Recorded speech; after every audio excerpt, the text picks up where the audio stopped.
La Diaspora des Bulles, votre rendez-vous destiné à la bande dessinée tous les matins sur Radio J. Et pour m'accompagner ce matin, je suis avec Thomas Figuère et Didier Passamonique. Bonjour messieurs. Hello, bonjour.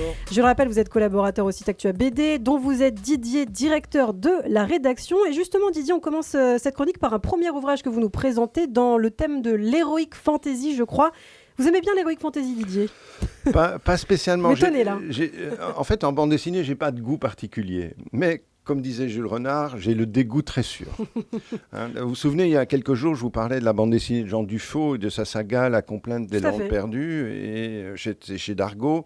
Eh bien, Jérémy, qui est un de ces dessinateurs qui dessinait la complainte, a décidé de voler de ses propres ailes et de se lancer à son tour dans une histoire de Sword and Sorcery dont il est à la fois le scénariste et le dessinateur.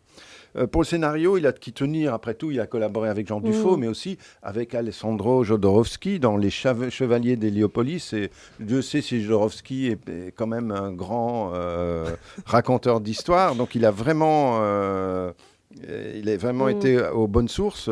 Et dans cette histoire, nous sommes en l'an 1159 du calendrier ecclésien, du nom d'une caste religieuse qui domine la société. Vesper, c'est l'héroïne, est une hybride, moitié humaine, moitié chimère, qui parle la langue éthérée, donc une langue de la magie, qui lui permet de maîtriser le feu et la glace.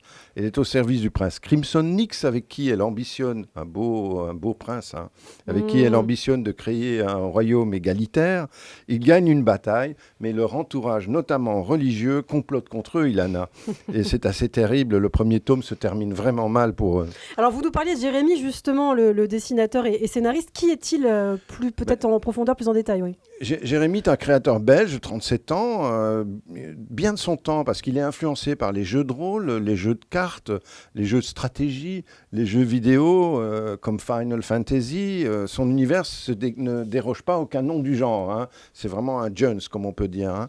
Et il a même conçu un jeu pour PC lui-même, Vesper Ether Saga, qui est accessible sur Steam, la plateforme de distribution des jeux vidéo en ligne. C'est pour les ados, bien évidemment, et ça s'appelle donc Vesper tome 1. Et c'est publié chez Dargaud. Eh bien, ça devrait plaire à la jeunesse qui nous écoute. Absolument. Merci beaucoup Didier Passamonique. Eh bien, nous revenons à présent à la bande dessinée indépendante. Thomas, avec une drôle de BD que vous nous présentez qui s'intitule Un monde en pièces. Alors oui, Un monde en pièces est une bande dessinée en 3 tomes publiée. Le principe est simple. Il s'agit de transposer une intrigue politico-judiciaire crédible à un plateau d'échecs. Donc on est à New Eben. On y fait la rencontre de Détroit, un jeune pion issu des bas quartiers, de Idis, une dame immigrée sur le plateau, mais également de Cain, un cavalier, qui lui est chef de la police du plateau. Problème, tous ces personnages vont se retrouver impliqués dans une affaire de corruption d'État, les dépassant de très très loin.